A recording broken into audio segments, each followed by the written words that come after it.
Alright, so I turned the music off because I wanted to talk about the latest patch, and I didn't want my music to be blowing out all of our eardrums as it plays, and I am talking about the patch notes. So, 10.4 should be coming out tomorrow, which is the day I should be posting this, so after it gets posted, the patch should be up in X amount of hours. Who knows? Lay of Land, quick buffs, quick notes, if you want to just listen to the next 30 seconds and stop listening to the vid. Orin, Senna, Nocturne, Lucian, Olaf, Singe, Zed got buffs. Crystal, Poison, Tally, Azure, Taric nerfs, and Glacier got a mildly significant rework. I guess we'll call it mildly significant. So we kind of get into some of the details, starting with the traits. So crystal damage threshold, so for 2 crystal, it goes from 100 to 110. I'm going to be honest, this probably doesn't do anything. My opinion, the fact that crystal trait exists and how it functions, it really doesn't matter too much what they set these numbers to. It's merely that they exist, that they cause issues with things. So bringing the damage number from 100 to 110, fairly insignificant, in my opinion. This shouldn't be very relevant to anyone. The bigger change is Glacial. So Glacial got a pretty significant rework. Originally, the way Glacier worked is that 2 Glacier, on hit, you had a 20% chance of stun. 4 Glacier, 35. 6 Glacier, 50. So I wasn't around in set 1. Apparently, Glacier was a pretty big problem and very unfun in set 1. So it got a big nerf hammer to, I assume, to where it's at now. But what's being changed is, instead of having this variable rate, it's going to be 25% at all levels. That kind of puts it in line with Hush. What is Hush at now? It's Hush at 20%? Hush is either at 20 or 15%. I know it's gotten nerfed a few times, but that kind of puts it in line with a lot of the other stun locks that the game has.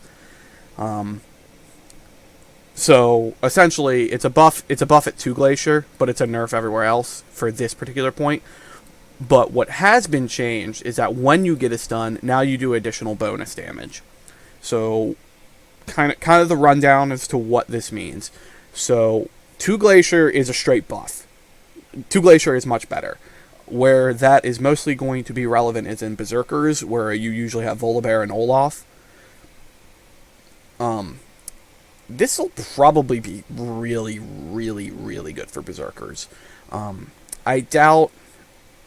Usually in Berserkers you'll have 2 Glacier. It's hard to get 4 Glacier. And the problem with Glacier is that there's not a lot of good matching compositions that you can get. So if you run 6 Berserkers, which you usually, when you're running Berserkers, you run 6. Occasionally you'll run a 3 as like a flex, but you usually run 6.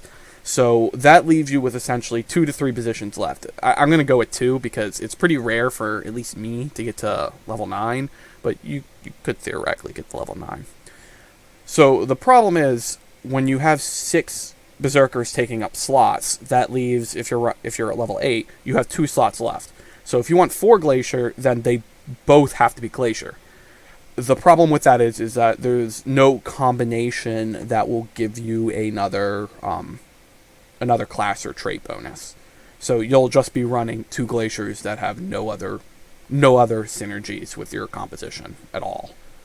And there's really nothing you can do about that outside of either going to level 9 or using a spat.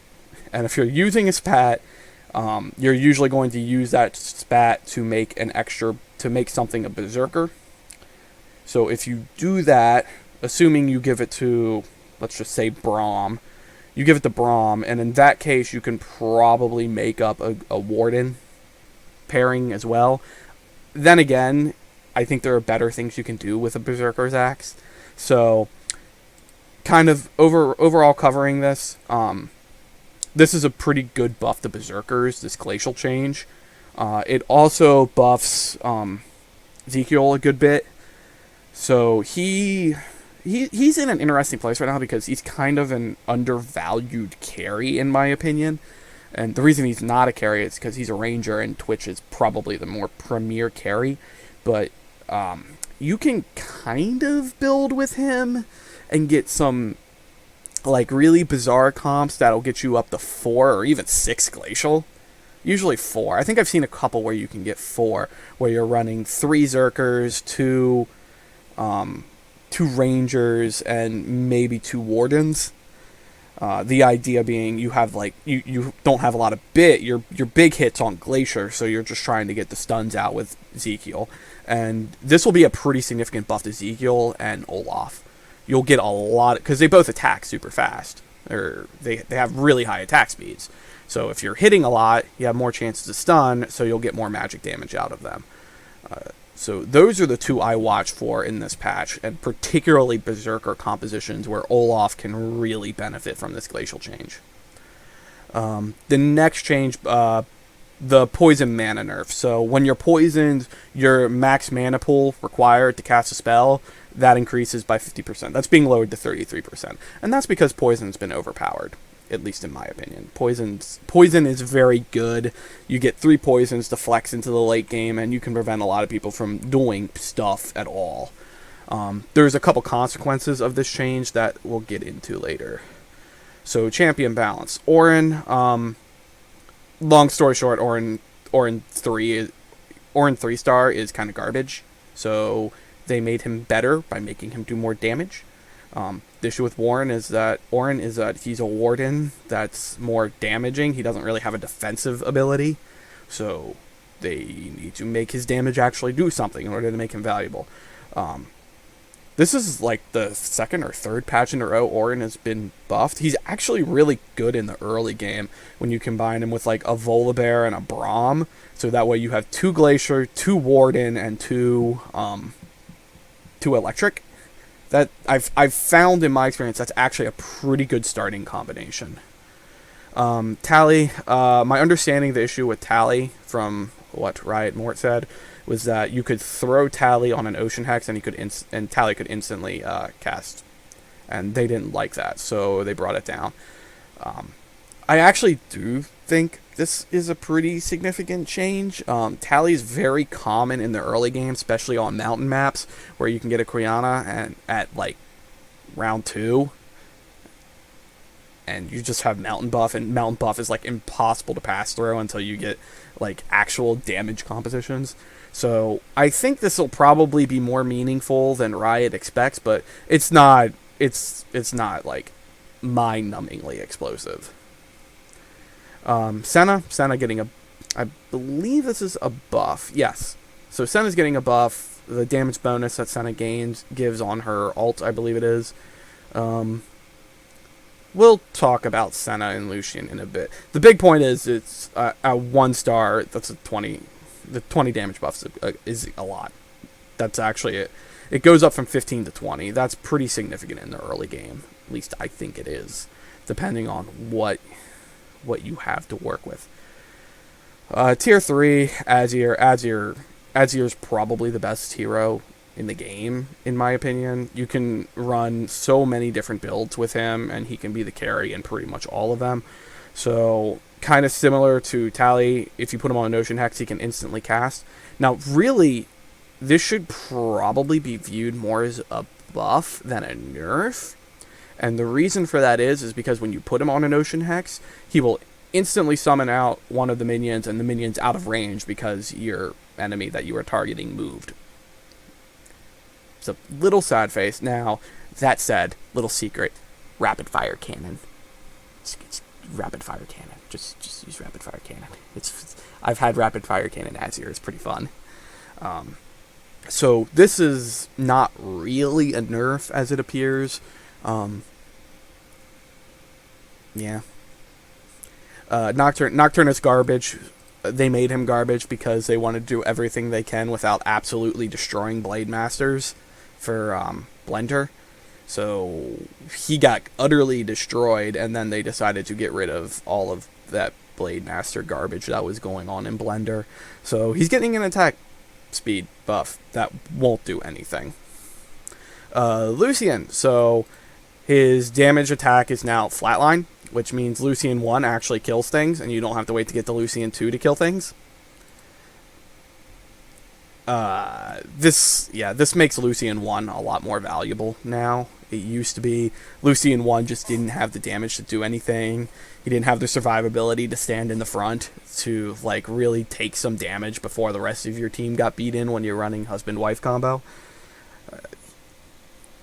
So this combined with the Senna buff is probably going to bring back husband-wife. Husband-wife was kind of in a bad place. I don't think I've ever... I really haven't seen a lot of people run it. Most people just run 6 lights and just throw Lucian and 6 lights. And usually, I don't think Lucian's usually the carry in that composition. That composition just like runs over you, so there's a lot of things that composition is trying to do to kill you. But Lucian is a carry in that, but I think more and more people have fallen back on using what's the tier 1 unit? Shoot. I can't remember the tier 1 unit. I rarely play her, so that's why I don't remember her name. Man, this is gonna kill me. Starts with an L too. Yeah, whatever. Moving on. The other tier 4 change, Olaf. Olaf's getting a health boost, and the level 1 attack speed bonus on his ability is going up by 25%. So here are my thoughts on what this means and why they did this. Olaf 1 is horrible. It's probably the worst tier 4 unit in the game. I think even Riot Mort said that. Olaf 1 is the worst tier 4 unit in the game. So, give him a little attack speed buff at level 1 and increase the health pool so he is less likely to get spiked down. So the way that you're supposed to really be dealing with Olaf is through stuns, locking him out, just preventing him from doing mean things to your composition. The only issue was he also could really easily be spiked down by like spike damage from assassins in particular. When I've run Olaf and Berserkers, I've gotten blown out by assassins. Like, it's not even a close matchup. They just run in behind, kill your carry, and it's like, well, that's that. So, this combined with this new glacial change it's probably going to make Berserkers kind of nutty and very contested. I expect Olaf to be incredibly contested in this patch. Lastly, the tier 5s. So, Singe base spell damage on level 1 has been increased. Now, a lot of people kind of look at this and are saying, well, why? Singe is one of the better heroes in the game. Why would they buff his damage? Well, the reason for that is because Poison got crushed. Like, this is a pretty significant crush to Poison. And the reality is, at least at level 1, most of Singe damage comes from Morello anyway. Or, Inferno. The Inferno spat item on him. So I don't... See, I'm kind of in two lanes about this. I think this actually is a decent damage buff, but it's not going to be overly noticeable. Basically, this really does even out the fact that Poison got nerfed. So Singed is basically just as good as he was before, at least in my mind. So the Taric change. I've gone so many different ways on this change. In general, Taric is probably the best Warden in the game. Most likely. Give me a second to think on it. Yeah, I'll give him the best Warden in the game. His ability is kind of redonkulous. So they're nerfing it at tier 1 and tier 2 and buffing it at tier 3. So now it only lasts for 2.5 seconds at tier 1 and tier 2 and 8 seconds at tier 3. We're going to ignore tier 3 because if you get a tier 3 Taric, you just won the game. No one cares. It was good high roll, bro. So the big thing about Taric between level 1 and level 2, or 1 star and 2 star, is that the size of Taric's ult is significantly greater at level 2. than it is at level 1. At level 1, it's kind of underwhelming, the size it is, and really kind of needs these 3 seconds to actually be worthwhile. But at level 2, it is gigantic, and 3 seconds of that is just absurd. I'm not sure what to think exactly of this. I mean, clearly it's a nerf. It's clearly a nerf.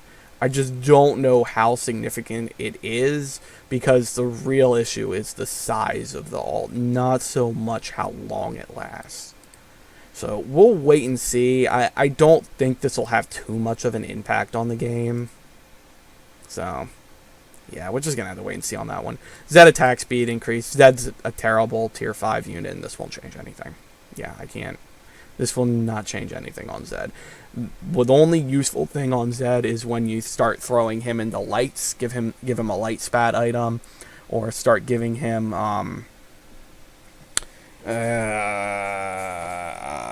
not Guardian Angel, the other one.